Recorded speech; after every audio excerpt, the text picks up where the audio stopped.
خدا ان کا شکر ادا کرتا ہوں کہ ایک دفعہ پھر کچھ عرصہ کے بعد خدا نے ممکن کیا کہ آپ کے درمیان خدا کے کلام کی خدمت کو سر انجام دوں، اور میں اپنے پیارے بھائی سلیم کا بھی دل سے شکر گزار ہوں اور ان کے لیے برکت کی دعا چاہتا ہوں کہ یہ گانے بگانے خدا کے کلام کی خدمت کے لیے اس لائق سمجھتے ہیں اور بلاتے ہیں، یہ ان کی تیازی اور ان کی محبت ہے۔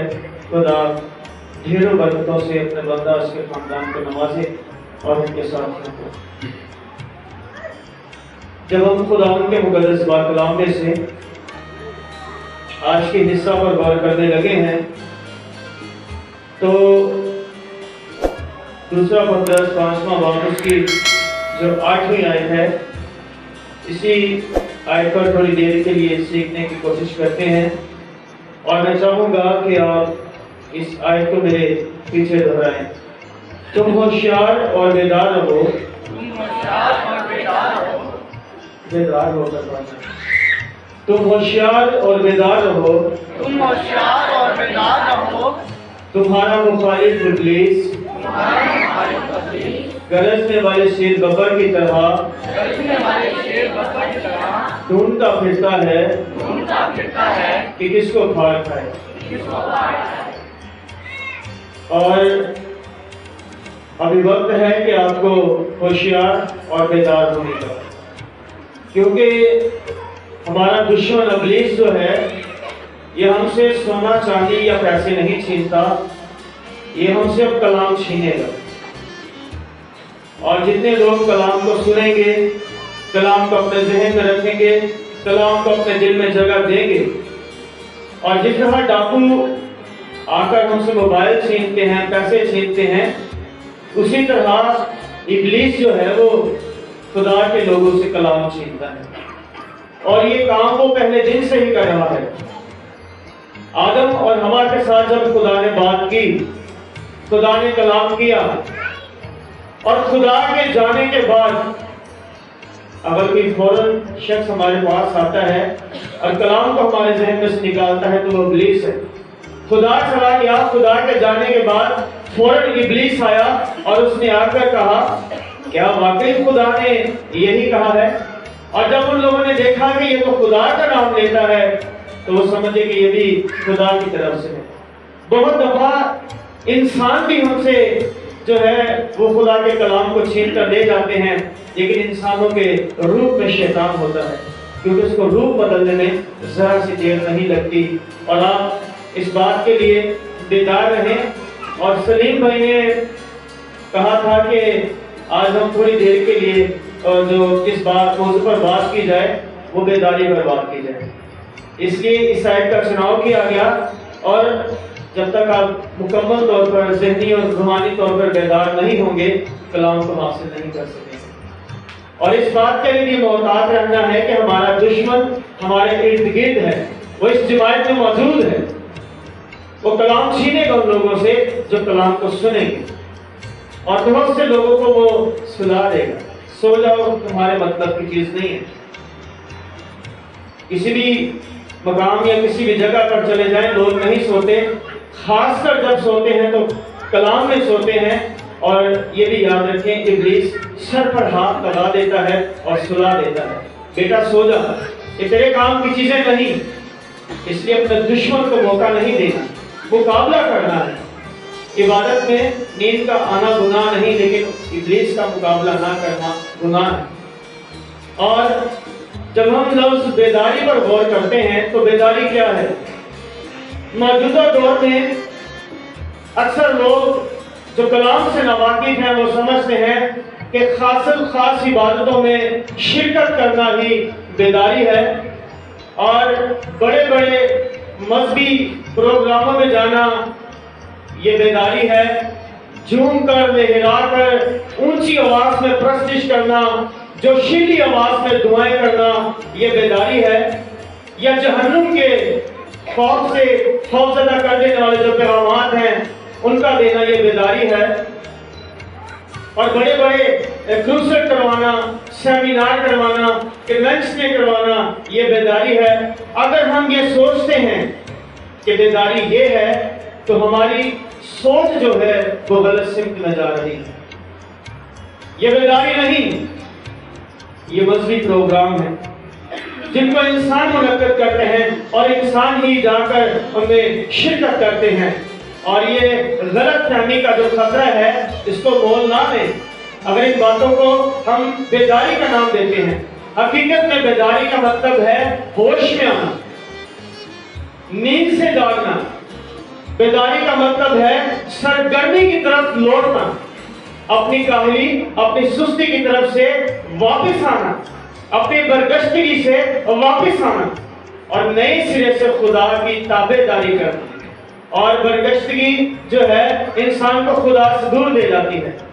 اور بیداری کی ضرورت ایک نئے انسان کو نہیں بلکہ اس انسان کو ہوتی ہے جو نئے سرے سے پیدا ہو اور پھر گمراہ ہو جائے، برگشتہ ہو جائے، باغی ہو جائے، خدا سے دور ہو جائے. بیداری کی ضرورت ایسے انسان کو ہوتی ہے. کیونکہ جب ہم بڑے بڑے پروگراموں میں جاتے ہیں، پرستش میں جاتے ہیں جہاں پر بڑا شور شرابہ ہوتا ہے تو وہاں ہر قسم کے انسان ہوتے ہیں. لیکن حقیقت میں بیداری کا مطلب ہے خدا کی حضوری کا نئے طور سے تجربہ کرنا، خدا کی نئے سرے سے تابع داری کرنا. کیونکہ برگشتگی جو ہے انسان کو خدا سے دور لے جاتی ہے. ایک خدا کے خادم نے اپنے پورے ملک کے لیے بیداری کی دعا کا اہتمام کیا. وہ ہر روز ایک پہاڑ پر جاتا اور بیداری لانے کے لیے وہ گھٹنوں کے بل چلتا اور پہاڑ پر چڑھ جاتا اور جا کر وہاں رو رو کر گھٹنوں کے بل ہو کر روزوں کے ساتھ دعا مانگتا. ایک دن، 2 دن، 1 ہفتہ، 2 ہفتہ اور یوں ہی کرتے کرتے جب کئی ماہ گزر گئے تو پریشان ہو گیا. کہنے لگا میری دعاؤں کی وسیلہ سے، روزوں کی وسیلہ سے بیداری کیوں نہیں آ رہی. اور وہ خدا کے پاس گیا. خدا اسے پھر واپس پہاڑ پر لے کر گیا. خدا نے کہا جس جگہ تو کھڑا ہے اپنے ارد گرد ایک دائرہ بنا. اور اس نے وہاں کھڑے ہو کر اپنے ارد گرد ایک لکیر کھینچی اور دائرہ بنایا. خدا نے کہا اب بیداری مانگ. جس مقام پر تو کھڑا ہے، جس دائرے میں تو کھڑا ہے، یہاں بیداری مانگ. بیداری کی ضرورت تجھے ہے. تو اپنے ملک کے لیے نہ مانگ، اپنے علاقے کے لیے نہ مانگ، اپنے گھر کے لیے نہ مانگ. جب تیرے پاس بیداری ہوگی، جب تو بیدار ہوگا، تیرے وسیلہ سے دوسرے لوگ بیدار ہوں گے. مسیح خداوند جب سامری عورت سے ملاقات کرتے ہیں تو صرف سامری عورت سے ہی ملاقات کی تھی. وہ بیدار ہوئی اور اس نے پورا شہر جا کر جگا دیا. ضرور ہے اگر ہم چاہتے ہیں ہمارے وسیلہ سے ہمارا گھر جاگے تو گھر کے لیے بیداری کی دعا نہ مانگے، اپنے لیے بیداری کی دعا مانگے. اے خداوند مجھے برگشتگی سے واپس، مجھے بیداری عطا کر، مجھے جگا، مجھے نئے سرے سے اپنی تابع داری کرنا سکھا. اور آج کا جو حصہ ہم پڑھتے ہیں کہ تم ہوشیار اور بیدار رہو. کیوں؟ آپ کو ایک مشورہ بھی دوں گا. یہ جو 2 باتیں ہیں یہ 2 کام بھی ہیں. ہوشیار بھی رہو اور بیدار بھی رہو. ان 2 باتوں کو اپنے گلے کا توق بنائیں. توق کہتے ہیں زیور کو. ان 2 باتوں کو اپنے گلے کا توق بنائیں اور اپنے دل کی تختی پر لکھ لیں. ہوشیار بھی رہنا ہے اور بیدار بھی رہنا ہے. کیونکہ جب ہم ہوشیار اور بیدار نہیں رہتے ہم موت کی حالت میں ہوتے ہیں، ہم ہلاکت کی راہ پر ہوتے ہیں. قوم بنی اسرائیل میں قضات کی کتاب 13ویں باب سے 16ویں آیت کا مطالعہ کریں تو قوم بنی اسرائیل میں ایک قاضی برپا ہوا جس کا نام سمسون تھا. اور اس شخص کی زندگی کے متعلق جب ہم بڑی گہرائی سے مطالعہ کرتے ہیں اس جیسا شخص دنیا میں نہیں آیا. نہ تو دنیا کی تاریخ میں نہ بائبل کی تاریخ میں ایسا انسان برپا ہوا. اس قدر طاقتور نامور سورما تھا، اس قدر اس کے اندر زور تھا. جب ہم اس کے کارناموں پر غور کریں، اس کی زندگی پر غور کریں تو پہلی بات سمسون کے نام کا مطلب ہے روشنی دینے والا. اور مسیح خداوند نے ہمیں بھی کہا ہے تم دنیا کے نور ہو. سمسون کے نام کا مطلب ہے روشنی دینے والا. اور خدا نے قوم بنی اسرائیل کا قاضی بنا کر، قوم بنی اسرائیل کا نذیر بنا کر، اپنا ممسو بنا کر قوم بنی اسرائیل میں بھیجا۔ اور خدا نے اس کی ماں سے کہا تھا، دیکھ خدا تجھے بیٹا دیتا ہے، اور یہ نہ تو میں پیے گی نہ تیرا بیٹا میں پیے گا، اس کے سر پر کبھی اس کا نہیں پھرے گا، یہ کسی لاش کو نہیں چھوئے گا۔ یہ خاص ہدایات جو تھی سمسون کے متعلق خدا نے سمسون کی ماں سے کہی تھی۔ اور جیسے جیسے سمسون بڑا ہوتا گیا، خداوند میں ترقی کرتا گیا، اسرائیل میں ظاہر ہوتا گیا، اور خداوند اس کا زور بنتا گیا، اس کی طاقت اس کا خدا بنتا گیا۔ اور جب اس میں اس قدر طاقت، اس قدر زور تھا، بہت سے سورما ہوئے ہیں بائبل میں، لیکن سمسون جیسا سورما بائبل میں نہیں ہوا۔ اس اکیلے نے شیر مارا بغیر ہتھیاروں، اور اس کے بعد اس نے 30 فلسطینیوں کو مارا اور ان کے کپڑے اتار دیے۔ پھر اس نے ان رسیوں کو توڑ دیا جن رسیوں سے سمسون کو باندھا گیا، اور اکیلے بندے نے 300 لوبڑیاں پکڑی۔ ہم 30 مکھیاں نہیں پکڑ سکتے۔ یہاں ایک مکھی ہے، اگر نظر آئے تو سارا چرچ مل کر اس کو پکڑنا شروع کر دے، کبھی نہیں پکڑ سکتے۔ اور لومڑی جو ہے جنگل کا ہوشیار ترین جانور ہے، مکار جانور ہے۔ اس اکیلے نے 300 لومڑیاں پکڑی اور ان کی مشنوں، ان کی دموں کو آپس میں باندھا، ان میں مشنیں لگائیں اور فلسطینیوں کے کھیتوں میں چھوڑ دیا، اور فلسطینیوں کے کھیت کے کھیت جلا دیے اکیلے نے۔ اور اس کے بعد اس نے گدھے کی جبڑے کی ہڈی سے 1000 انسان کو مار ڈالا۔ اور اب تو رائفل کے ساتھ بھی 1000 بندہ مارنا بڑا مشکل ہے۔ بہت مشکل بات ہے کہ بندوق یا گولیوں کے ساتھ 1000 بندہ مارا جائے، لیکن اس اکیلے نے جبڑے کی ہڈی کے ساتھ کتنے 1000 فلسطینیوں کو مار دیا۔ اور غزہ کے علاقہ میں جب یہ رات کے وقت گیا تو فلسطینیوں نے اس پر حملہ کیا، تو اس نے شہر کا پھاٹک اتار دیا۔ دروازے کی بات نہیں کرتا، شہر کا پھاٹک بڑا ہوتا ہے، 2 لوگ مل کر ایک پلے کو اس طرف کرتے ہیں، 2 لوگ مل کر پلے کو اس طرف کرتے ہیں۔ اور اس نے کیا کیا، وہ شہر کا پھاٹک جو تھا اکھاڑ دیا اور اسے حبرون کی چوٹی پر لے گیا۔ اور ایک مفسر بتاتا ہے وہ 40 میل لوہے کے شہر کے پھاٹک کو اٹھا کر بھاگتا گیا اور پہاڑ کی چوٹی پر لے گیا۔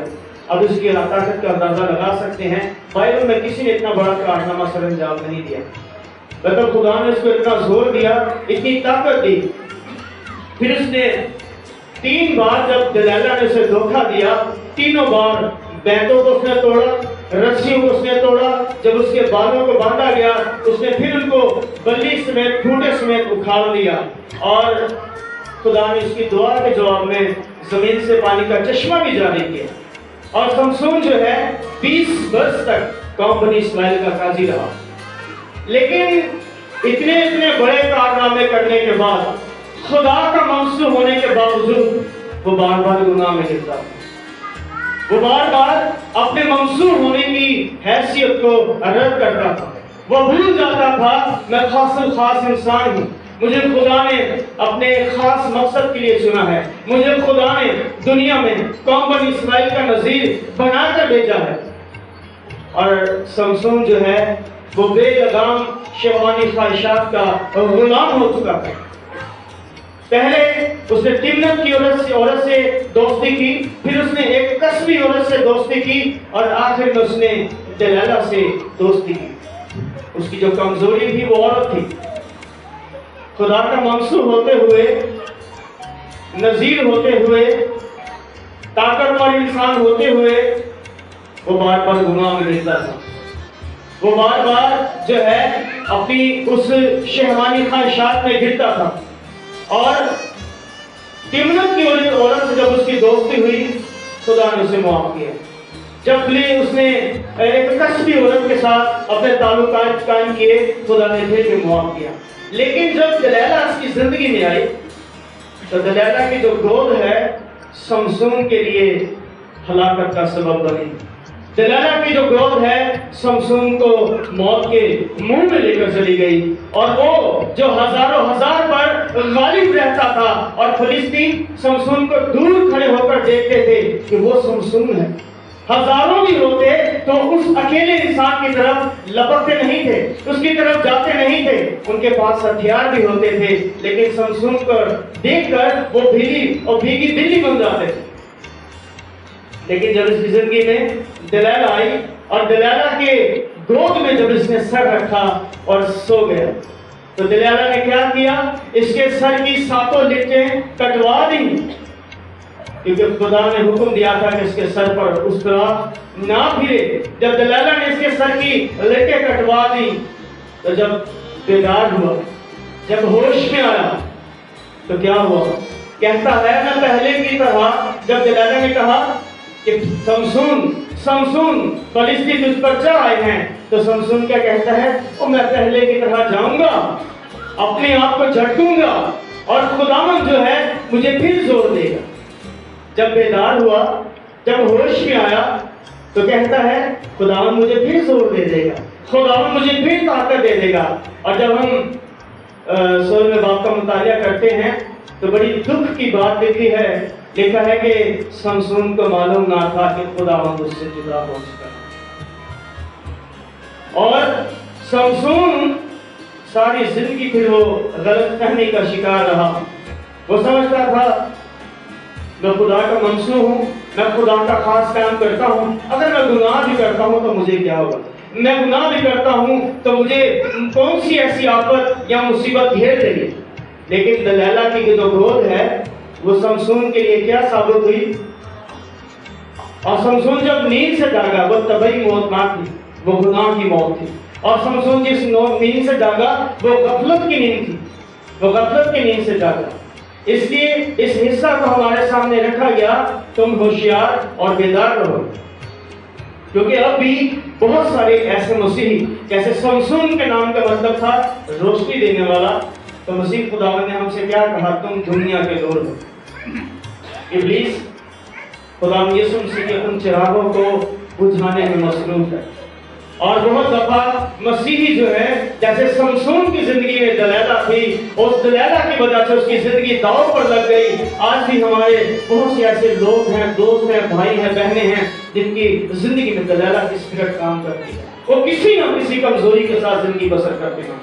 وہ نشہ ہے، وہ گناہ ہے، وہ گندی فلمیں ہیں، وہ برے گندے گانے ہیں، وہ برے شوق ہیں، وہ بہت ساری غلط فرینڈشپ ہے، بہت ساری ایسی چیزیں ہیں جو زندگی میں رکھتے ہیں اور خدا کا کام بھی کرتے ہیں، اور اس خیال کے ساتھ ہمیں کوئی دیکھتا نہیں۔ اور جب لودیکیا کی کلیسیا کا مطالعہ کرتے ہیں مکاشفہ کی کتاب 3 باب میں، تو خداوند یسوع مسیح فرماتے ہیں کہ میں تیرے کاموں کو جانتا ہوں، میں تیرے کاموں کو جانتا ہوں، نہ تو سرد ہے اور نہ گرم ہے۔ اور جو نیند گرمی کی حالت ہے انتہائی خطرناک ہے۔ نیند گرمی کی حالت کیا ہے؟ کبھی دعا کرنے لگ پڑے اور کبھی دعا نہ کی، کبھی ادھر گئے تو کبھی ادھر گئے، اور یہ نیند گرمی کی حالت ہے۔ کبھی روزہ رکھا کبھی نہ رکھا، کبھی چرچ گئے کبھی نہ گئے، کبھی رضا کا شراکت کی کبھی نہ کی، اور سمسون جو ہے اس خیال کے ساتھ زندگی گزار رہا تھا۔ لیکن سمسون کو پتہ نہیں تھا کہ خدا اس سے جدا ہو چکا ہے، اور بہت سے لوگ خدا کا کام تو کر رہے ہیں لیکن نہیں پتا خدا جدا ہے۔ وہ اپنی عقل، اپنے منطق، اپنے تجربہ، اپنے نالج کے ساتھ خدا کا کام کرتے ہیں، لیکن خدمت میں خدا ساتھ نہیں۔ اس کے 12 دفعہ تھوڑا سا چلتے ہیں پھر بیٹھ جاتے ہیں۔ یہ ہے نیند گرمی کی حالت۔ اور کلسے اور ہیراپولس یہ 2 شہر تھے جہاں سے 2 پانی کے چشمے نکلتے تھے، ایک ٹھنڈا اور ایک گرم۔ جب یہ اپنے مقام سے نکلتے اور جب تازہ پانی کوئی پیتا، اگر کوئی گرم پانی پیتا، وہ اگر گرم پانی میں بھی نہاتا، بدن میں کوئی بھی درد ہوتی تو ٹھیک ہو جاتی۔ اگر کوئی ٹھنڈا پانی پیتا جو کلسے اور ہیراپولس سے نکلتا تو کیا ہوتا؟ وہ شفا پاتا، پیٹ کی کوئی بھی بیماری ہوتی ٹھیک ہو جاتا۔ لیکن اب یہ پانی کے چشمے جب بہتے بہتے شہر کے قریب آتے تو نہ یہ سرد رہتے نہ یہ گرم رہتے، اور جو کوئی ان کو پیتا تو بک بکا سا ذائقہ ہوتا، اور لوگ کیا کرتے؟ اس پانی کو تھوک دیتے۔ اور اسی بات کو مسیح خداوند نے آگے رکھا لدیکیا کے کلیسیا کے لوگوں کو، جن کے پاس یہ پانی کے چشمے جاتے تھے، کہ نہ تو سرد ہے نہ تو گرم ہے، اس لیے میں تجھے اپنے منہ سے نکال پھینکنے کو ہوں۔ اور بہت سارے لوگ خداوند کے منہ میں آ چکے ہیں جن کو وہ نکال پھینکنے کو ہے، کیونکہ وہ نہ سرد ہے نہ گرم ہے۔ اور سمسون کی زندگی پر جب ہم غور کرتے ہیں کہ جب سمسون سے خداوند جدا ہوا تو وہ جو ہزاروں ہزار پر غالب رہتا تھے ایک عام انسان کے برابر ہو گئے، اور فلسطینیوں نے اسے پکڑا، باندھا، لے گئے، اور لے کر جب چلے گئے اسے پیتل کی بیڑیاں پہنائی۔ پیتل خدا کی عدالت کو پیش کرتا ہے، پیتل کی بیڑیاں پہنائی۔ اب خدا کی عدالت سمسون پر شروع ہو چکی تھی، کیونکہ وہ بار بار گناہ کرتا تھا، باز نہیں آتا تھا۔ اور لکھا ہے کہ جو بار بار تنبیہ پا کر بھی گردن کشی کرتا ہے ناگہان برباد کیا جائے گا اور اس کا کوئی چارہ نہ ہوگا۔ اسے پیتل کی بیڑیاں پہنائی اور سمسون کی آنکھیں ہی نکال ڈالی، آنکھیں نکالی، قید میں بند کر دیا، پھر اسے چکی دے دی، اب اس چکی کو پیس، اور وہ قید میں ڈالا گیا، چکی پیسا کرتا تھا۔ اور سمسون جو تھا ایک ایماندار خدا کا بندہ بے ایمانوں کے ساتھ پڑا ہوا تھا، ایک بت پرست قوم کے آگے شکست خوردہ زندگی بسر کر رہا تھا۔ آج بھی بہت سارے مسیحیوں کا یہی حال ہے، مطلب وہ لوگ جو خدا کو خدا نہیں کہتے، خدا کو باپ نہیں کہتے، ان کے سامنے میری قوم کے لوگ شکست خوردہ زندگی سے بسر کرتے ہیں۔ حالت جو ہے قابل افسوس ہے، دکھ کے لائق ہے۔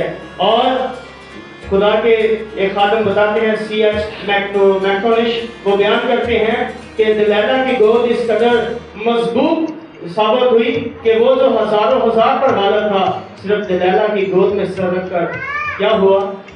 غفلت کی نیند سو گیا، کیونکہ وہ وقت پر بیدار نہیں ہوا۔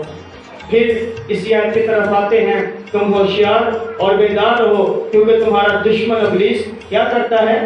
گرجنے والے شیر ببر کی طرح ڈھونڈتا ہے کس کو پھاڑ کھائے۔ اور اس سے بیشتر کہ ہم بیداری کی طرف مزید اور بڑھیں، پہلی بات جو بیداری سے دور چیز لے کر جاتی ہے وہ برگشتگی ہے، اور وہ حالت جس برگشتگی کی وہ چند حالتیں ہیں ان پر غور کریں گے۔ پہلی بات، دعا نہ مانگنا برگشتگی کی حالت ہے، یہ بیداری نہیں۔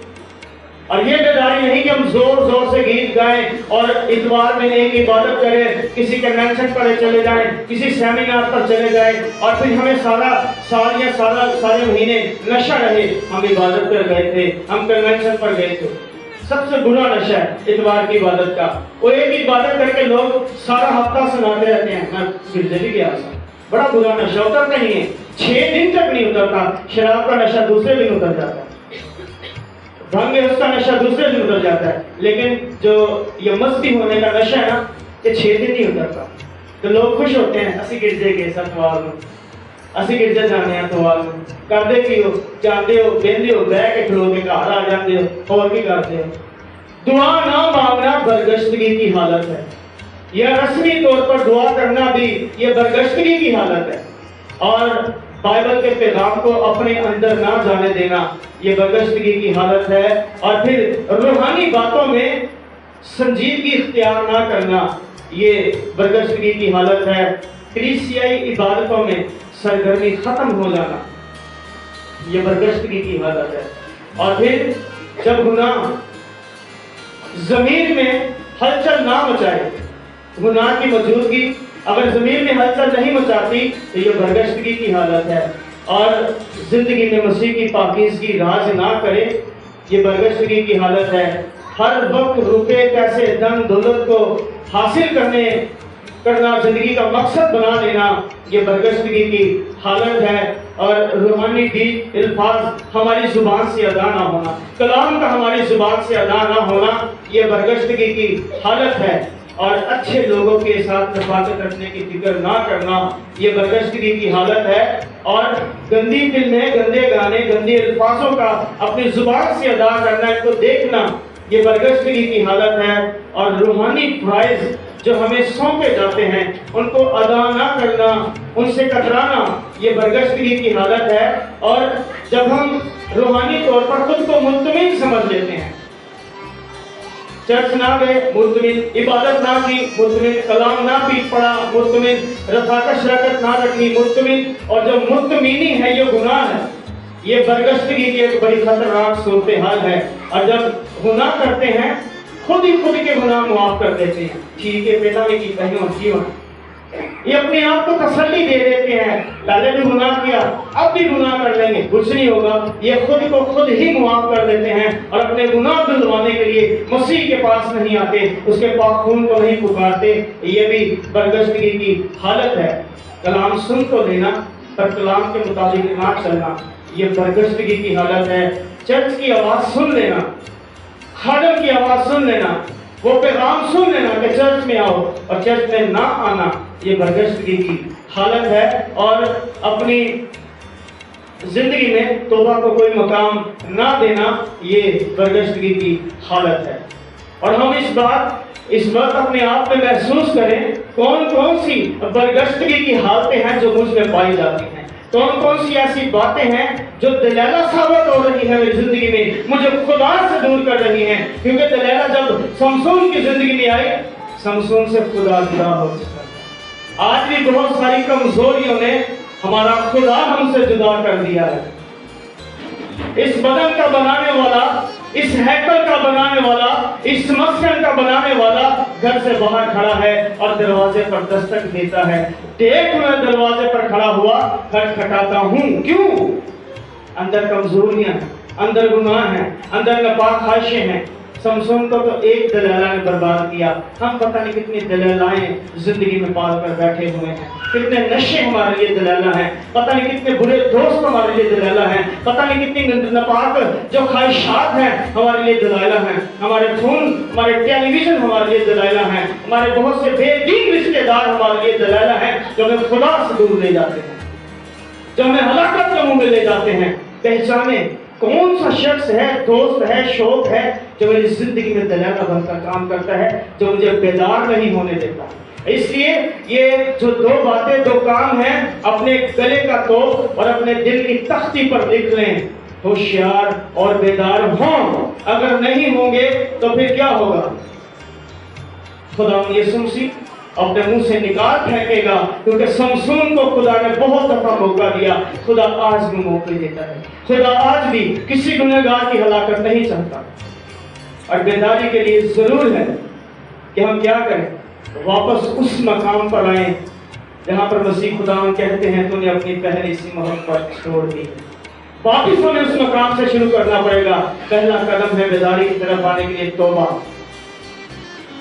لوگ شرمندگی محسوس کرتے ہیں توبہ کرتے ہوئے، گناہ کرتے ہوئے شرمندگی نہیں ہوتی، وہ ڈنڈے کی چوٹ پر کرتے ہیں۔